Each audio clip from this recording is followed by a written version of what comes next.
I'm Josh Barrow, host of Left, Right, and Center, KCRW's weekly forum for civilized debate across the political spectrum. Today's news cycle demands more time for deeper analysis, so Left, Right, and Center is now a full hour every week. Subscribe and listen at kcrw.com/LRC. On To The Point, we try to make sense of the policy debates and the political sideshows on the campaign trail. Ted Cruz wrapping the bacon around the semi-automatic weapon to cook it. I understand that trade is not a sexy issue. Nobody knows where the Republican Party is going to land. I mean, it's kind of like a country road. No one knows where it will end. In many ways, Marco Rubio is the Michael Jordan of American politics. I'm Warren Alney. To The Point has you covered for the 2016 campaign. Find the To The Point podcast on KCRW's iTunes page. From KCRW Santa Monica and KCRW.com, it's The Treatment.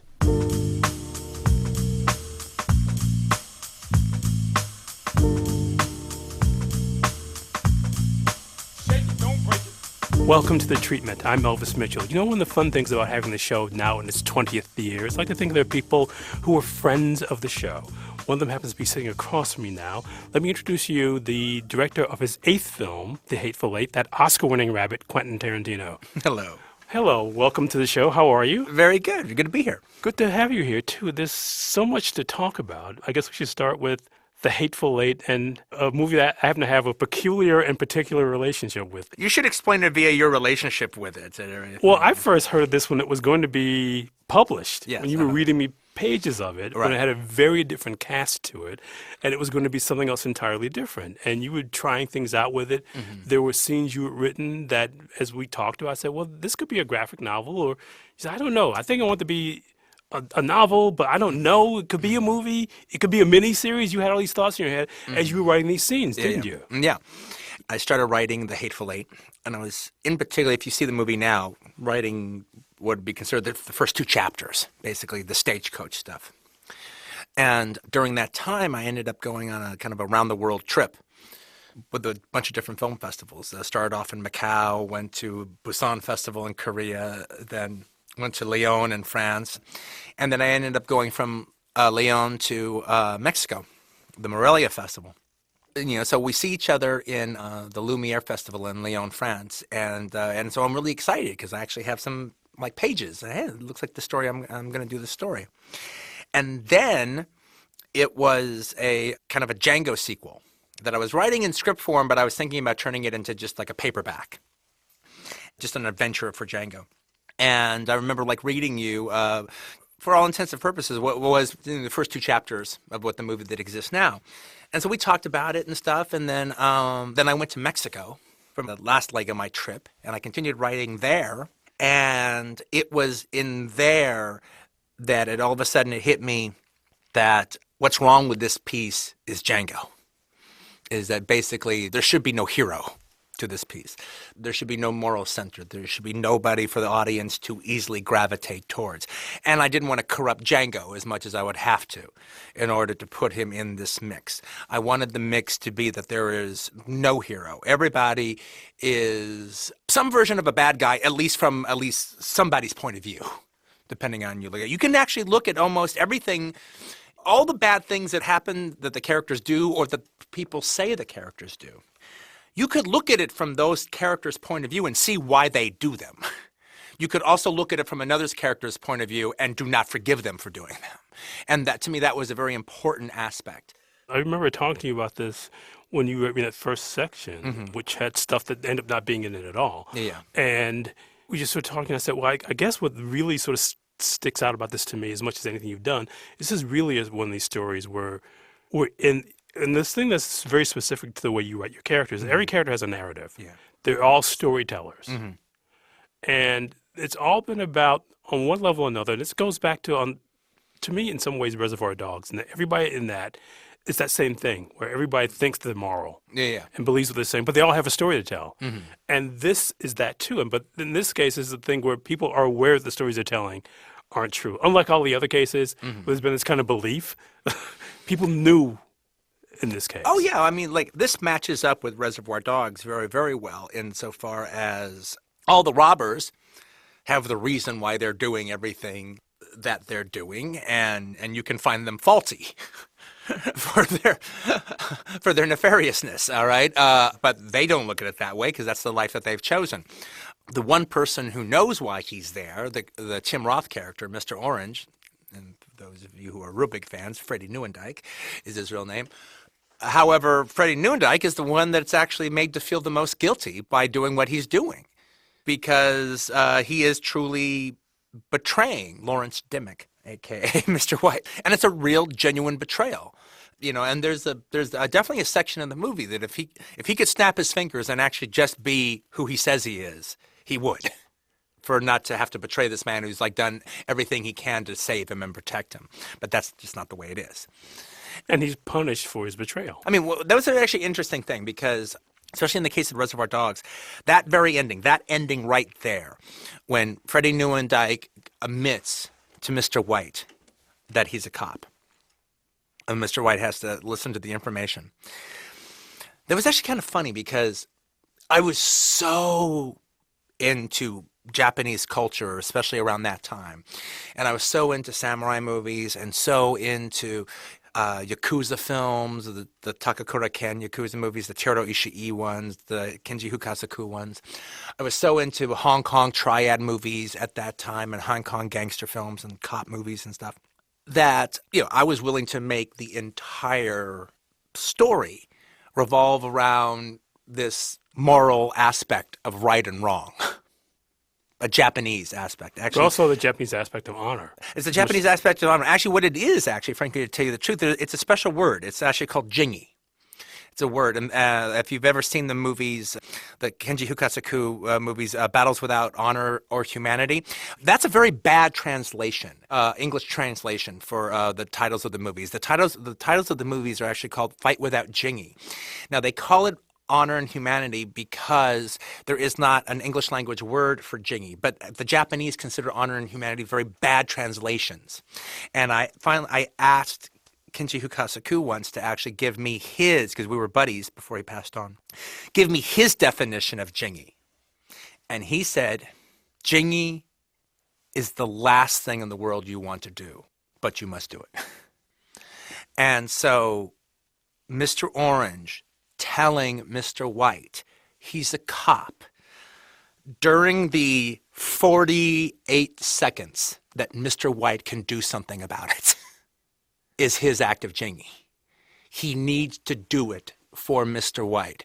And I was so into that kind of mindset because that's kind of how I've been grown up. It's how I thought it was to be a man and stuff because I was really very taken with this whole Japanese idea of stuff like that. Every time I see Robert Mitchum cut his finger off in the Yakuza, I mean, it actually brings me to tears. And if I'm seeing it in a movie theater and somebody laughs, I hate them. I want to take them outside and whip their ass. How dare they laugh at that sequence? However, I had a whole lot of Westerners during that year as I was going around the world, the year that movie came out. Why does he tell him? Why does he tell him? If it just shuts up, he'll be okay. I didn't understand why he told him. I mean, the guy's gonna kill him. Why tell? Why tell? And when I was doing my press through Asia at the same time, I mentioned that was what some Westerners asked that question, and then all the Easterners basically just said, Quentin, in Hong Kong, in China, in Japan, in Korea, nobody is going to ask you that question. It's the treatment that we just had a lesson on the word synonymous with honor with Quentin Tarantino, whose new film as writer-director is The Hateful Eight. And I guess, too, this gets back to because in Hateful Eight, there finally is no honor. Yeah. I mean, that doesn't exist in that Well, I guess, in a weird way. Does it? Chris Mannix making the decision between the deal that's being offered him. But he also he realizes, too, that he's almost been betrayed. So honor is muddied in it. Absolutely. It's absolutely muddied. So, I mean, there's so often an absolute, getting back to that Japanese symbology and that very specific word and that thing that the last thing you want to do, that doesn't really exist here. No, it doesn't exist. But what is in its place is put under a microscope nevertheless. Yeah, 'cause it's about the things that people can do and still sleep at night. I mean, one of the things I got very, very excited about, because it was never my plan in cutting it together, when I was shooting Sam's stuff out. So you took Sam Jackson. Sam Jackson, when he's like laying in the bed and we're shooting that last sequence. As I'm shooting his stuff out, I actually shot, I didn't know how I was going to use it exactly. I actually shot a whole big section of it just in slow motion, like 100 frames a second. And frankly, I didn't know that you could actually shoot sound with those kind of cameras and then and sync it up. It sounds like this, but you can actually sync it up. And I've always lived in a world before where you can never use the sound on slow motion because the camera sounds like a lawnmower. But in this case, you can. As I'm going through the footage and I'm watching Sam react to every aspect of what looks like Mannix's betrayal to him when he's doing the negotiation with Domergue. And Mannix he's saying he's not betraying him, but he's going to investigate the deal all the way to its full end. And every one of Sam's responses to each moment of that type of betrayal was so exciting in slow motion. Because Major Warren hates white people as much as Mannix hates black folks. And that's just kind of where they are. And I did have this little agenda to put them together, but never to make it an easy get-together. And Sam wasn't into that. Sam Jackson wasn't into that idea. Because? Well, because he prejudged it. But that's okay. But we're going to get there. And by the time that him and Walt were doing those scenes, you literally felt both Sam falling in love with Walt, the actor, Walt and vice versa, yeah. Walton Goggins. But you also see Major Warren opened up when it came to Mannix, and vice versa. When Mannix actually says no deal, tramp, to Domergue, that had an effect on both Sam and Major Warren that couldn't have been predisposed. And finally, that's what the movie's all about, really. It's about people having a moment where they want to believe something deeply. Yeah. I mean, that happens for every single character. There's something they want to believe as it's happening. Whether it's real or not, they need to believe it. Yeah. I mean, they need to have faith that this thing can happen. Well, and to me, that's what made it so much fun to shoot Sam's betrayal in slow motion. Mannix doesn't give him the gun. And then he closes his eyes and he looks away and can't believe what he's hearing. And then he looks back to him with disdain as he's negotiating. And it literally is like, I've hated white people my whole life and I'm going to trust one white person and it's going to be this hillbilly redneck. And now he's selling me down the river and I'm surprised by it. I am dying by being an idiot. And so I'm getting that look and it's all working and go, can I keep the slow motion for his line? When you're going to make a deal with this diabolical bitch? And then I always keep Walt in 24 frames a second. And it worked. And it worked great. And I'm just so happy with it. But I remember actually watching the footage and calling my editor, Fred Raskin, on the phone. Hey, I've been thinking about something. Let's do kind of a peck and paw thing for this dramatic scene where, and I described what I meant by a peck and paw thing, where say, The Getaway. Steve McQueen and Ally McGraw are walking down the staircase in 24 frames a second. It's real time versus slow motion. Yeah, 24 frames. That's the real time part. They see the cowboy gangsters at the bottom of the staircase. Still 24 frames a second. Eastwood drops his coat, revealing the shotgun. That's still 24 frames a second. He rises it in slow motion and fires. Boom! That's slow motion. Then one of the cowboy gangsters gets hit. Boom! And it tears up the wall behind him, kicks up the dirt. Squibs go off. He's hit in slow motion. Then it goes to a wide shot, 24 frames a second, as McQueen and McGraw get out of there. Run away. But then it cuts back to slow motion as the guy is still falling down. Peck am I going to go use the slow motion to just kind of scoop a little more information from back in the time. So I'm describing this to Fred. I was like, let's try to do that with this drama scene. So I give that getaway analogy. And I go, do you know what I mean? And he goes, yeah, no, I know what you mean. But I've only seen it done in an action scene before.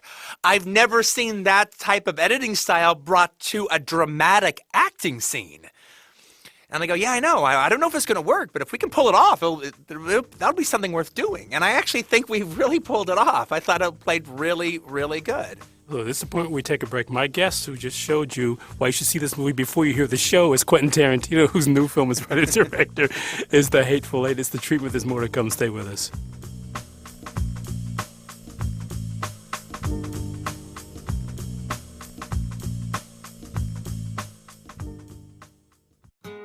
Long before podcasts, there were radionovelas.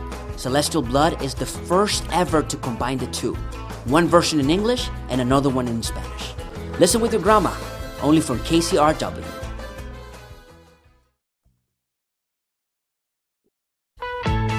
Browse the KCRW store and shop for vacations, wine classes, frequent flyer miles, dinners, and merchandise. Shop to support KCRW, only at kcrw.com/store. Welcome back. It's The Treatment. My guest is our old friend Quentin Tarantino. His new film, the 8th film by Quentin Tarantino, is The Hateful Eight. And it's something I said to you that I thought this movie was, the one thing I thought you hadn't done before. And I said this was a post-apocalyptic. Explain it. I've been using what you've been saying, but you explain it better. So why don't you explain it? It's a post-apocalyptic Western about a real apocalypse. I mean, which is the thing that it's a fictional story, but it's about a real apocalypse. Yeah. Apocalypse from which this country is still recovering, which is the Civil War and the racial tensions, the hostilities, the mistrust that bred. And I thought I'd never seen that before. Where one of the things you said that was really interesting was just the idea that, at least as far as what you see in the movie, since you really never see any true civilization in the film, it could be this, as opposed to an Australian outback, it's this frozen wasteland world. It could be the world of Quintet, which is, I've never got to the end of that movie as much as I've tried. When you actually try to make a snow movie and you still can't watch Quintet from the beginning and the end, that shows you how bad it is. But I've gotten like 3/4 of the way into it before I gave up. But nevertheless, that's still a good ice world apocalypse. But this is that thing where the world has been sort of turned. No. You have the survivors. You have the survivors of an apocalypse, and the survivors who all have known of a certain society, and a society that existed, a society that has been shattered into smithereens by the said apocalypse.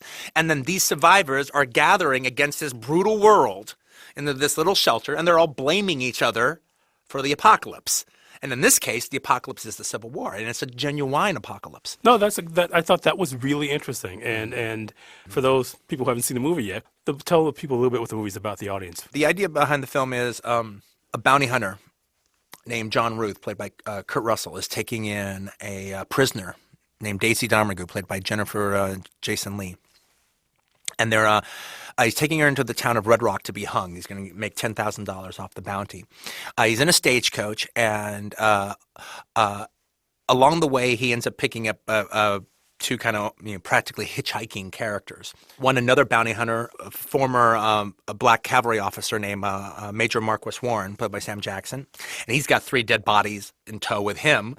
And then there is a nefarious-looking fellow named Chris Mannix, played by Walton Goggins, who is the son of a famous a rebel renegade named Erskine Mannix. And Erskine Mannix is kind of a Quantrell type. He ran on like a Quantrell Raiders kind of thing, and this was like his youngest boy. And this southern renegade says that he's actually the new sheriff of Red Rock, the town that they're all going to. But they're never going to make it to the town because this blizzard is breathing down their necks. So they end up stopping at a place called Minnie's Haberdashery, a halfway point to where they are in Red Rock. Stagecoach stopover place. Except when they get to Minnie's Haberdashery, Minnie's not there. Her husband's not there, nor is anybody that anyone knows there. Well, people who basically inhabit the place are employees. They're all gone. Yeah, they're all gone. They're all gone, and 4 people are in their place. One, a caretaker of Minnie's, who says that Minnie and her husband are away on business, and the other 3 people who supposedly came in on the last stage. And so then it becomes kind of a drawing room mystery, as these people are trapped together for like 2 or 3 days, possibly, with this blizzard going on. So one of the things I really want to talk to you about in this, and I'm reminded of this really in seeing Sam in this movie, it's just that you have written these characters from, especially these last couple of characters he's played, and you can even go back to some extent to, I guess, to Pulp Fiction. These characters for whom what they're saying is not necessarily what's going on at the time with them. And they're always kind of these plays with morality. These guys who are kind of aware what morality is and their place in it. And I told you maybe like last year, I don't want to name drop here, but a pretty major black figure who talked about Sam's performance in Inglourious Basterds, like the most unique thing he'd ever seen a black actor do. I mean Django, you mean, right? In Django, rather. Yeah. In Django, like I told you that he said, and you were really kind of shocked when I told you. Yeah. He's become this guy for whom you can write these characters who have to deal with blackness in a really unusual way. Yeah, and well, I mean, it's one of the things that's really wonderful about him is me and him see eye to eye on a lot of aspects, and it's also really kind of he's such a. You know, I asked Robert De Niro about what he thought of Sam when we were doing Jackie Brown to some degree or another, and he described Sam kind of perfectly. He was saying, well, Sam is he's just a born actor. Because when his mother gave birth to Sam, the doctor said, you just gave birth to a 2-pound actor. And that's very true. Sam has this, he comes from theater. He's very much the play's the thing type of actor. And, people make people want to make analogies to, because it's so easy, between De Niro and Scorsese. I actually see our relationship closer to like David Mamet and Joe Mantegna. I think that's a closer situation because there is a more literary-based aspect of where I'm going to, and there is an aspect of and you're also the singer singing my song you're also writing it in that way. So that there is a more literary aspect to it as opposed to just director-actor. It's more about Bernie Taupin, Elton John. I mean, there is a singer singing your song quality to it.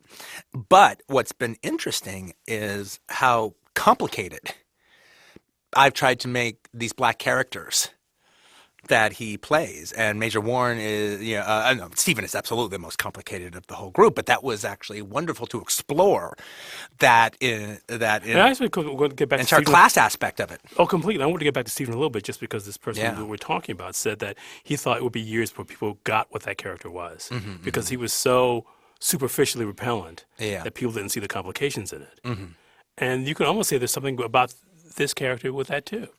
Stephen is so complicated just in watching it in a movie theater, insofar as if you watch Django Unchained with a predominantly black audience, on one hand, the audience hated Stephen.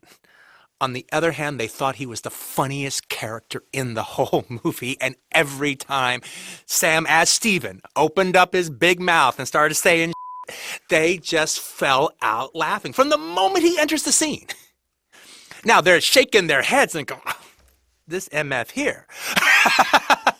But they're still enjoying the hell out of him. In fact, it was actually the thing that was cracking me up. Did you see Farrakhan talk about Django Unchained? And to actually hear Farrakhan go off on Stephen, he goes, oh, man, that's Sam Jackson. He played a Tom. Oh, boy, what a Tom. I mean, he was the biggest Tom I've ever... What a Tom! I was like, can we put that in a review? It's the truth. My guest was giving his own movie 4 thumbs up as Quentin Tarantino, whose new film is filmmaker, is The Hateful Eight. I mean, that character is the character that people have the hardest time reacting to. Who? Stephen. There's But Major Warren looks more heroic, so he has that going for him. No, Stephen does not. No, that's absolutely the truth. However, the thing about it, Major Warren is almost like the opposite problem, though. And I realized that from the script reading. As soon as I did the script reading, it didn't matter how many bad things I said that Major Warren did. The audience is on his side. But by again, presenting him in those kind of heroic terms, you're actually... I don't want to say muddying, but further complicating it because... Oh, no, I agree with that. No, I know. I mean, look, I'm saying it like it's a negative, and I'm not saying it. I wanted to make it as hard for you to like Major Warren as I possibly could. Nevertheless, I still have Sam Jackson doing him in all of his Lee Van Cleef glory, and he actually truly is... In the big gun down. Yeah, he is truly pulling it off. I mean, I could totally see Sam Jackson doing a great Colonel Mortimer. He would have been amazing in that. And I'm giving him his Hercule Negro, right, kind of sleuthing abilities. And so how can you not be on his side? I get that. But frankly, I think what part of your point is, yeah, enjoy him as the hero. But if you're going to sit around and think about the movie, especially as the years go on, you're like, wait a minute, this guy is kind of a scoundrel. Sure. But you mentioned something I want to go talk about a little bit before we finish up here, which is the reading, which has been described in British GQ as a charity reading. I think it's a little bit more than that. Yeah. Yeah, I guess if there's a charity case, it would be British GQ. But anyway, this... Get that guy out of here. Hey, I dress better than those guys do.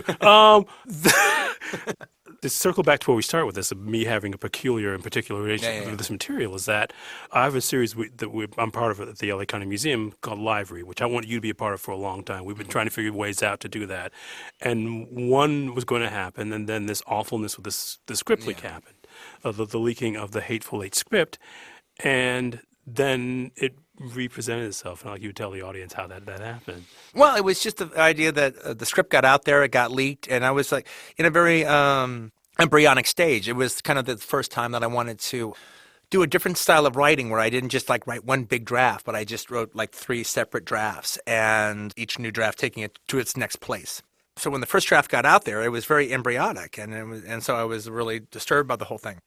But then I remember you had this series going on at LACMA, and I was like, well, since the cat's kind of already out of the bag, and I think I've already started moving on to doing my second draft on it, well, let's actually read the first draft.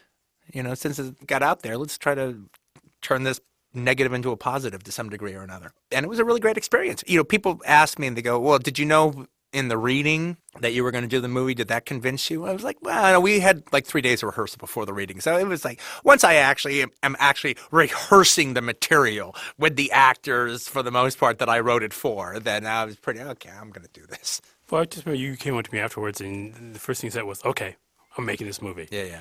As a matter of fact, I just actually recently read the first draft again, and it was kind of interesting to read it again to like realize how much like the second half really changed. Oh, completely! It's a different movie. Bob was a Frenchman back then. Yeah, absolutely. And it was actually really important to his character too. When I was reading, it's a completely different character than the character in the movie, because the French guy wasn't just French as an affectation. No, it was a whole different personality, which actually made it much odder. Yeah. Because you've got this guy who really feels like a fish out of water in the middle of it. Yeah, right. What's going on here? What's up with this? What's up with boob? Yeah, French boob. Yeah, French boob. No, it was... What's your name? What? Boob. What? Boob. Bob? Yes, boob. Oui, boob.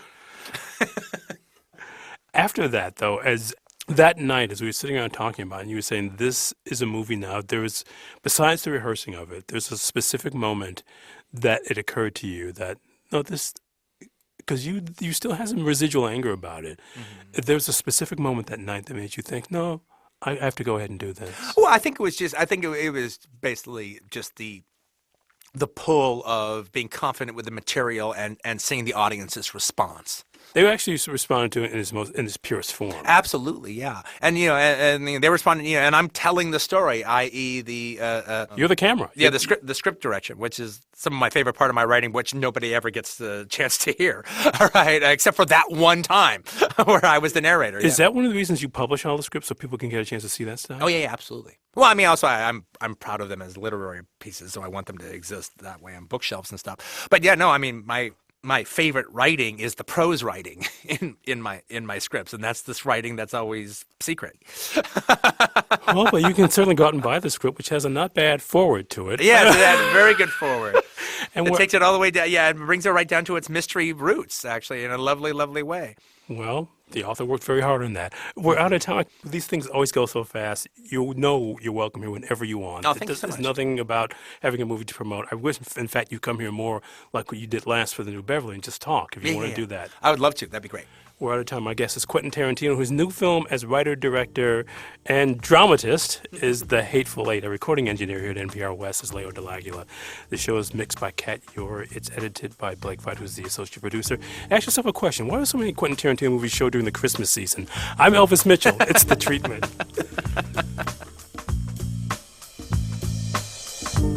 To To catch up on past episodes of The Treatment, go to KCRW.com or listen on your smartphone with KCRW's mobile apps, or subscribe to the podcast on iTunes, Stitcher, or wherever you listen to podcasts. The Treatment is produced and distributed by KCRW Santa Monica.